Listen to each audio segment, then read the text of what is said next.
The National Broadcasting Company presents Erle Stanley Gardner's A Life in Your Hands. Who knocked on the door? Was there a struggle? Where was the map?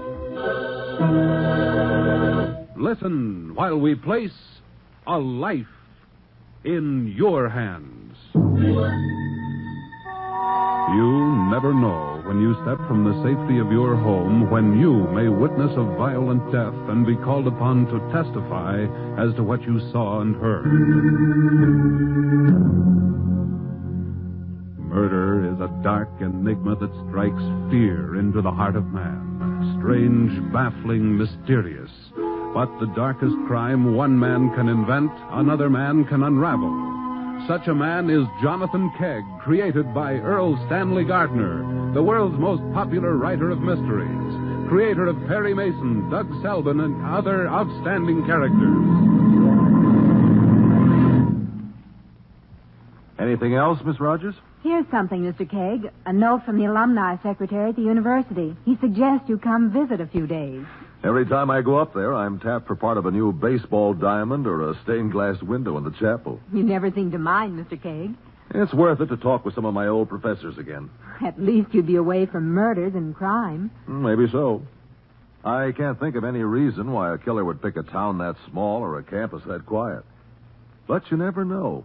You never know when you may be called upon to testify to an act of violence in which you have become involved quite innocently. Even now, somewhere in that small town, perhaps at the college, there may be a crime in the making.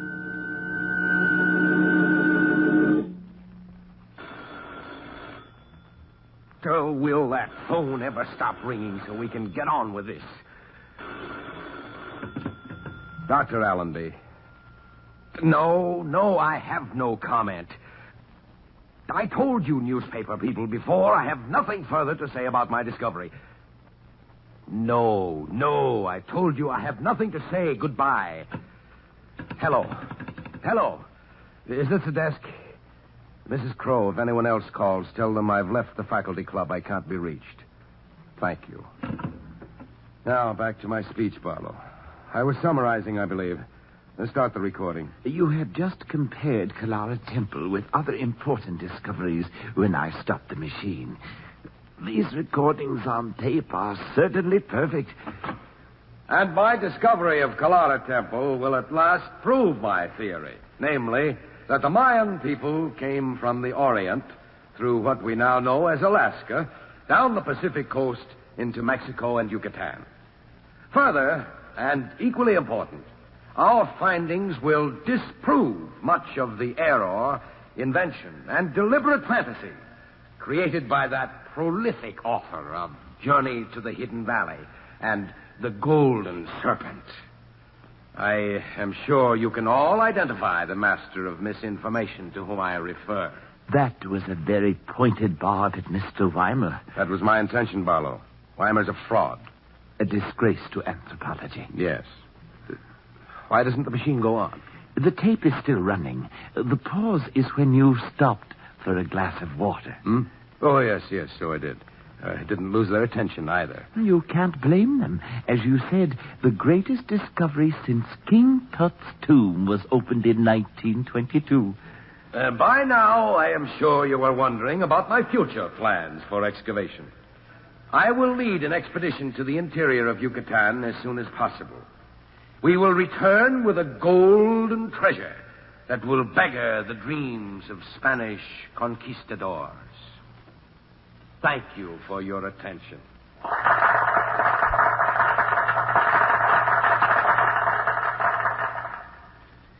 Exceptional paper, Dr. Alanby. Yes, Barlow. Nice of you to record it for me. I was glad to do it. Good of you to feel that way. Now, what's wrong with the machine? When the tape runs out, it always sounds like this. There's no excuse for that confounded noise. There we are. Yes. Well, thank you. Thank you again. I had made a copy of your speech, Doctor. What would I do with it? I have no machine to play it on. I mean a transcript, a typewritten copy. Well, tell someone else to bother me, and never mind the copy, Barlow. I'm coming. Wait a minute. Who is it? Dr. Alanby? Yes. Message for you. Hi, Doc. Rocky's the name. Rocky Martin. Like I told you on the phone. You said you had a message. It's from me, Doc. This faculty club is private. How did you get in here? Through the front door, tipped my hat, and slipped the bouncer a $5. The idea. I'll have you... Relax, Doc. Take it easy. Something I can do, Dr. Alanby? Stay here, Barlow. I want you to hear every word of this conversation. Now, Martin, say what you have to say and get out. Okay, Doc. I see here in the paper you found yourself some antique that's loaded with pots and pans made out of gold. Come to the point. I know guys who would finance a trip to Yucatan if they could get their hands on a piece of solid gold treasure. Now, you know where the stuff is. I know who'll back the trip. This is preposterous. He's suggesting that you turn over the treasure of Kalara to hoodlums. Get out. We fence the stuff for you and give you a cut. Will you leave my room? We're not through talking. I believe I can end the conversation. Hand me the phone, Barlow. Give it that, you punk. That's better. It says here in the paper you've got a map of the place, Doc. Well, maybe that'd do. I'll ask my business partners, and I'll check back with you later. Think it over. So long, Dr. Alanby. Telephone the police. Tell them to arrest that man and... No, this is ridiculous. I'll simply tell the doorman I refuse to see him again. How did he know about my speech anyway? The newspaper. I mentioned... He did say that. Let me see the paper. I'll go on to my room now. Barlow, you stupid... You did this. My entire speech, word for word. You and that infernal recording machine. At no time did you mention that the report was confidential. I've been charitable with you, Barlow. I've overlooked your incompetence as my assistant. And your jealousy. Knowing full well you're a fool, a clumsy student, and a worse teacher. Now, by heaven, I'll... Weimar. If I were you, Barlow, I would thrash the brilliant Dr. Alanby. Get out of here, Weimar. I read your speech, Doctor. It was never supposed to be printed. So, these things you say behind my back. Stay away from me. You call my work errors, inventions, deliberate fantasy. You dare speak of me in this manner. You are a fraud. For 25 years, while you stayed on your campus, read your books, and showed off before your students, I lived in jungles, endured fever, fought with the natives, studied, and wrote. Now you tell me I'm a fraud. You who found the Temple of Kalara after you read my report telling approximately where the center of Mayan culture was located. That's a lie. Did you read Mr. Weimer's report, Dr. Alanby? Get out. Get out, both of you! I go. But I'll never forgive you. I'll repay you when the time is right. Good night, Dr. Alanby. I'm a liar. And a fool.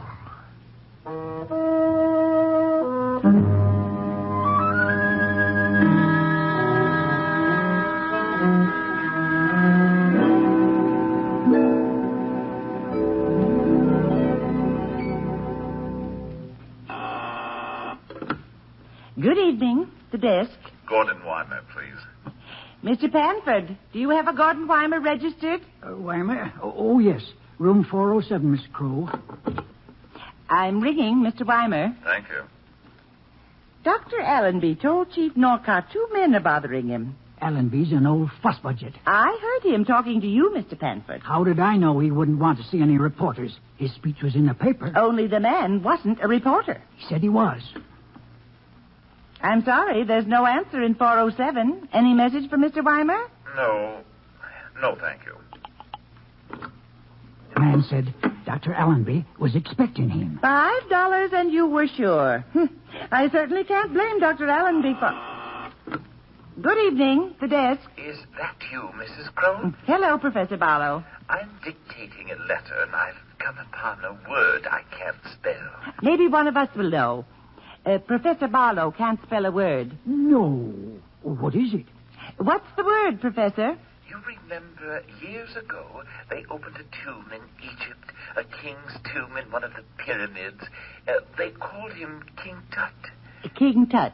T-U-T. That's all I remember. I'm sending this letter to another professor and quoting Dr. Alanby.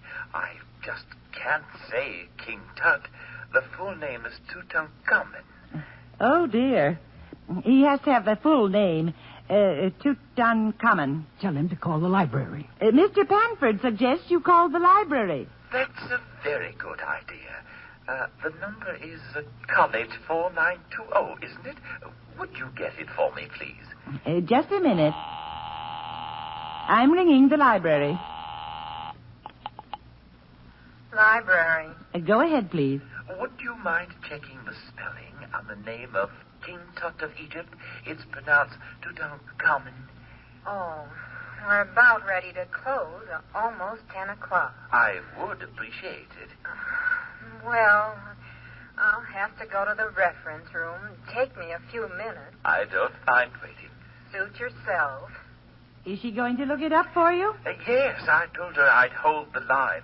I hope that won't tie up your switchboard, Mrs. Crow. I'm not very busy. I could hold the call here. Ring you when she comes back. No trouble. I'll just go on dictating my letters. All right, Professor. Let me see. Mr. Robert Kennett, Harbin and Vine Publishers, 120 Park Avenue, New York.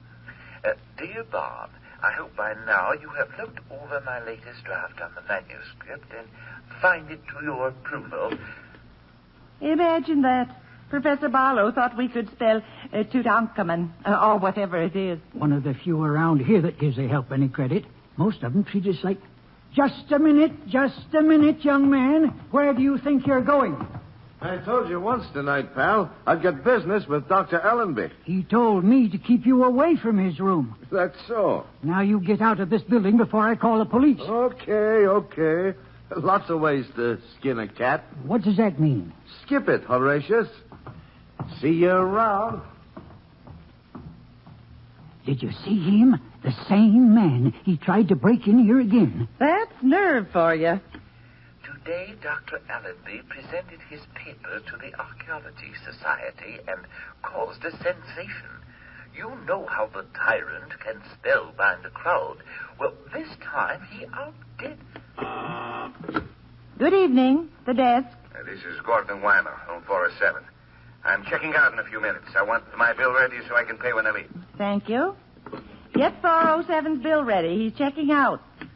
To Mr. James Roche, 1423. How long should it take to look up a simple word in a reference book and... Good evening. The desk. Hello. This is the desk. Hello. Dr. Alanby? Oh, this switchboard. Pan, something's wrong with Dr. Allenby's line. Appreciating your cooperation, I remain truly yours, John Barlow. I can hear Mr. Barlow all right. Hello. Hello, Mr. Barlow? Hello, this is the library. Hello, can you hear me? Yes, I'm listening. The spelling on that word is Tutankhamen with an umlaut over the U. Thank you very much. Goodbye. What's wrong with this switchboard? Hello, Dr. Alanby. Dr. Alanby. Mr. Panford, Dr. Alanby doesn't answer his phone. It's off the hook, but I can't get him to answer. That newspaper fella. Maybe he got in the back way. Call the police, Miss Crow. I'm going upstairs. Be careful. Be careful, Mr. Panford.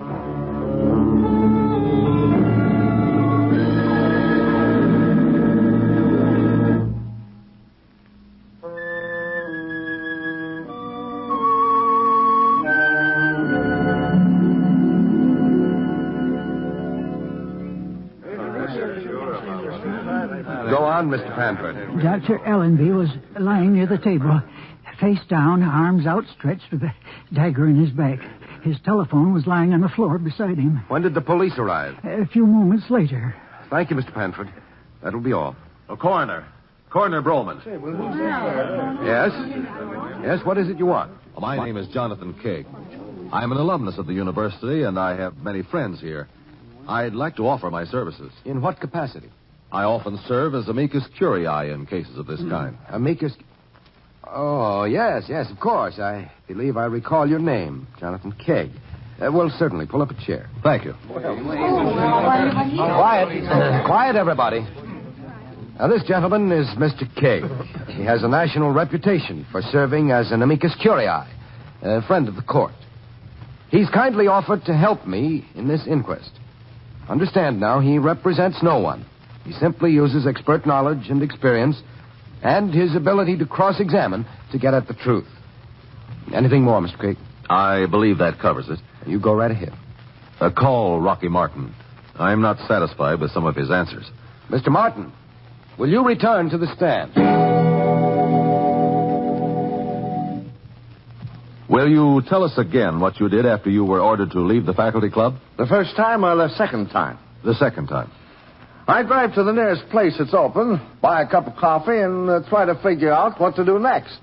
Maybe I call my partners and tell them I'm getting the brush off. Maybe I forget the whole thing. Can you prove you were in a cafe at the time Dr. Alanby was killed? One of the girls on the counter might remember me. I gave her a little routine, and she says, get lost. We'll check on that. Now, will you tell us why you came to the campus to see Dr. Alanby? I stopped in town for a hamburger. I see in the paper about a professor who knows where to lay hands on buried treasure. Being a small boy at heart, I figured it'd be good to pick up the doc and go digging. I call long distance a few other guys who say they'll bankroll the trip if the doc guarantees a payoff. What next is logical. I go see the doc. And he refuses to cooperate? He is insulting. He calls me a hoodlum. Me. So you threaten to return and take the map that shows where the treasure is located. I say maybe the map will do. Chief of Police Norcart has testified that Dr. Alanby telephoned and said you threatened to take the map. He asked for police protection. Maybe the doc was upset. Ask the little guy over there, Mr. Barlow. He heard what I told Alanby. Why did you try to see Dr. Alanby again? Give him a little time and people change their minds, you know. What was his answer? Like I say, I never popped the question. I never got upstairs. That will be all. Next, please, Professor John Barlow. Professor Barlow, Mr. Martin says you were present when he talked to Dr. Alanby. I was. What happened at that meeting? Mr. Martin entered the room as I was about to leave. He presented his proposition to Dr. Alanby, who flatly refused to be a party to it. Mr. Martin mentioned something about the map and said he intended to return. Was his manner threatening? He's a large man. He resented Dr. Alanby's refusal to cooperate. Was Dr. Alanby concerned? He said it was ridiculous. When did you leave Dr. Alanby's room? After Mr. Weimer came to see him. Mr. Weimer? Yes, a professor from another university. Did he threaten Dr. Alanby? He said he would never forgive Dr. Alanby and would repay him when the time was right. When did you leave Dr. Alanby? 9:30 or so. I was flustered. You see, I had displeased him by giving a copy of his speech to the newspapers. Did you argue? Dr. Alanby had a violent temper, but I have weathered his storms for over 25 years. You left his room and went to your own? Yes. I had some letters to dictate. You stayed in your room? Yes. You were on the same floor near Alanby's room? Yes, a few doors away. You heard no unusual sounds? No loud conversation? No. I really can't remember. Thank you. That will be all. Mr. Gordon Weimer, please. Mr. Weimer, you were in Dr. Alanby's room on the night he was murdered, and you threatened him. That is correct. Why did you go there? I was called a master of misinformation. Then you had a case for libel? I had every motive for murder. Where were you when Alanby was murdered? In my room, packing. Was your room on the same floor as Dr. Alanby's? I refuse to answer. I would do anything in my power to keep his justified executioner from being captured. Quiet, please. Coroner Bowman, I would like to request a recess until tomorrow morning. At that time, I would like to cross-examine an innocent bystander to the Alanby murder. In compliance with Mr. Kegg's request, this coroner's jury is now adjourned. And we'll meet again tomorrow morning at 10 o'clock. Jonathan Kegg is about to call another witness. That witness could be you. If it were, could you remember what you heard? It would be vital that you do, for in this coroner's inquest, you would hold a life in your hands.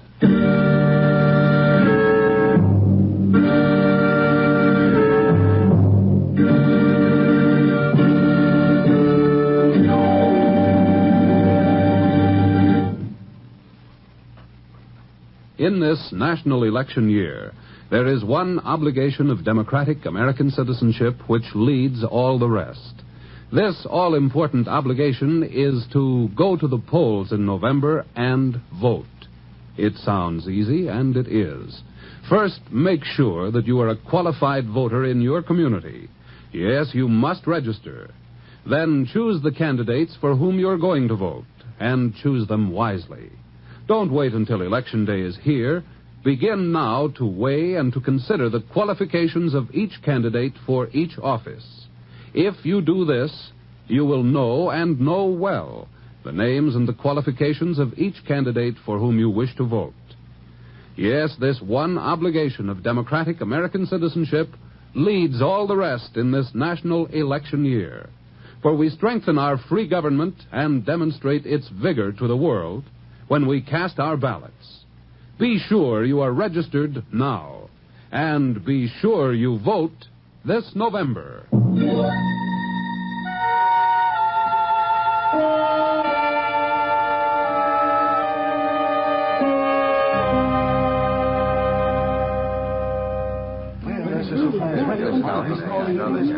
Jonathan Kegg has called as his next witness a woman, Mrs. Lottie Crow, switchboard operator at the faculty club. The coroner's jury is in session, and Jonathan Kegg asks his first question. Do you recognize the three men seated directly in front of you? I do. There's Professor Barlow. And the next, his name is Martin. Rocky Martin, I believe. And that's Mr. Weimer. On the night of the murder, Mr. Weimer asked for his bill and tried to leave. The police came. He resented being detained. When he heard what had happened, he started to cheer. I believe Mr. Weimer called you earlier in the evening. A few minutes before Dr. Alanby was murdered. He said he was leaving. I was surprised he was in his room because I had rung a little while before. There was no answer the first time? No, sir. This Mr. Martin, are you sure he left the building? He walked toward the door. That's all I saw. Coroner Bowman, Dr. Alanby was murdered a few minutes before 10 o'clock. At that time, Mr. Weimer did not answer the telephone in the room where he said he was packing. Also, the police report the waitress at the cafe does not remember Mr. Martin. Now, Mrs. Crow, there were other calls. Will you tell us about them? Professor Barlow called. Yes? He couldn't spell a word. That king from Egypt, King Tut. He needed the full name, and the library checked it up for him. Professor Barlow called the library. Waited while someone found the spelling of Tutankhamun. He asked us first. Mr. Panford suggested the library. You looked up the number? No. Professor Barlow had it handy. What time was this? A little before 10. He was still waiting on the phone when Dr. Alanby's light flashed. This testimony definitely establishes the presence of Professor Barlow in his own room at the time of the murder. Now, I want you to remember each sound you heard on the switchboard. Say, 1 minute before the call from Dr. Alanby's room. Mr. Weimer called. A minute before Alanby's phone fell to the floor? Yes, sir. What was his room number? 407. Go on. Professor Barlow was still dictating his letter. While he waited for the librarian? Yes. Then Dr. Alanby's light went on, and I answered, but I couldn't hear anything. I thought the switchboard was broken again. What did you do? I kept saying hello. Anything else? I opened the key. I could still hear Professor Barlow. Then the librarian told him how to spell the word, and the professor thanked her and hung up. Nothing else? No other sound? That switchboard makes funny sounds once in a while. I did hear a sound, like applause. People clapping. Like applause. People clapping. Since the time we talked last night, Mrs. Crow, I have had a chance to record on this tape machine a crowd applauding. And will you kindly listen and see if this is what you heard?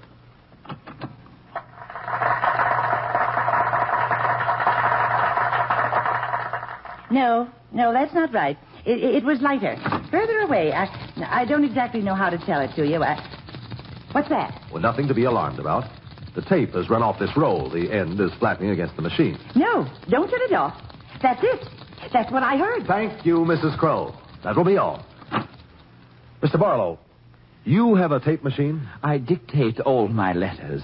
As Mrs. Crow told you, I was doing my letters while I was waiting for the librarian. I'm glad you finally remember your call to the library, Professor Barlow. Yes, of course.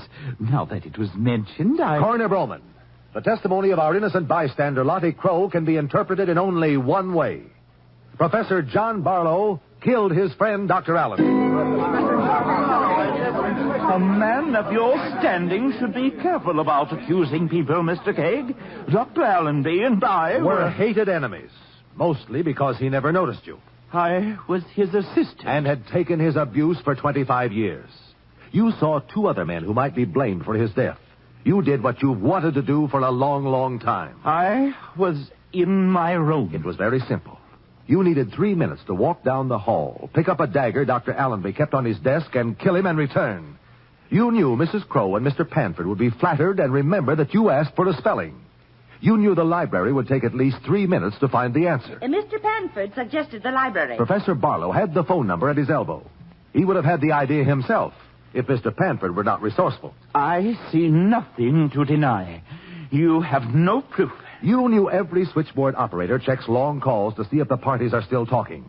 And so you were heard talking, dictating letters. Tape recorded hours before. But I could hear him. You heard the tape recorder, Mrs. Crow, while Professor Barlow was down the hall murdering his friend. He didn't get back in time. There was an unexpected struggle. Dr. Allenby's telephone fell to the floor. Barlow hurried, but the tape had run out and was flapping against the machine. He picked up his telephone, talked to the librarian, and hung up. I deny it. How do you spell Tutankhamun? Tutankham. With an umlaut over the U.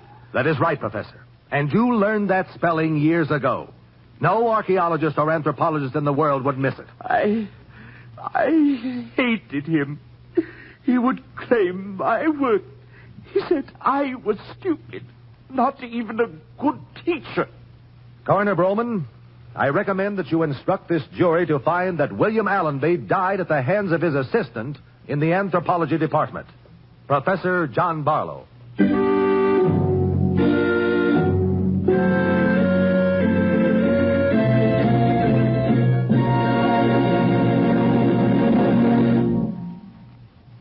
An anthropologist who couldn't spell King Tut's full name. Was that what got you on the track, Mr. Kegg?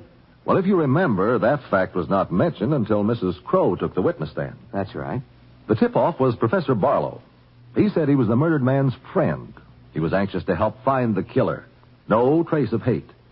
And yet he admitted he had weathered 25 years of Dr. Allenby's storms. If anyone is persecuted and held down long enough, hate builds and someday it flares out. Well, I still think King Tut had something to do with it. Professor Barlow should have remembered the curses of death found in the tomb of Tutankhamun. He might have asked the library how to spell a different word. Good night.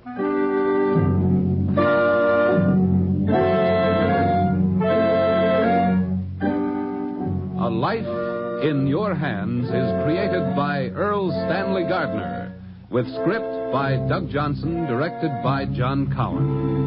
Jonathan Kegg is played by Carlton Kadell, with musical effects by Adele Scott, conducted by Whitey Berquist. This has been a partially transcribed Bell production. And this is George Stone inviting each of you to be with us again next week at a new time on a new day.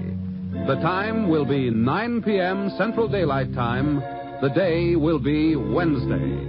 Listen, for then the National Broadcasting Company will again place A Life in Your Hands.